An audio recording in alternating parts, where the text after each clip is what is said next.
Apple Evil. Heute erzähle ich euch von mir.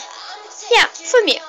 Ich habe nämlich einen kurzen Pony und schöne lange Haare, die hier runtergehen mit so einem Band.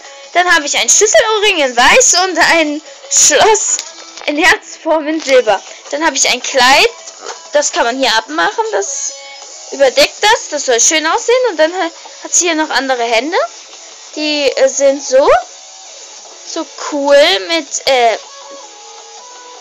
Silber. Und die coolen Schuhe, die gibt es jetzt auch ganz neu in der Verpackung. In dieser neuen School Spirit. Ich muss es gerade von meiner Freundin nochmal sagen. Ja, und das war's für heute. Morgen gibt's ein neues Video. Danke fürs Zuschauen und abonniert mich. Und Daumen hoch. Bis dann.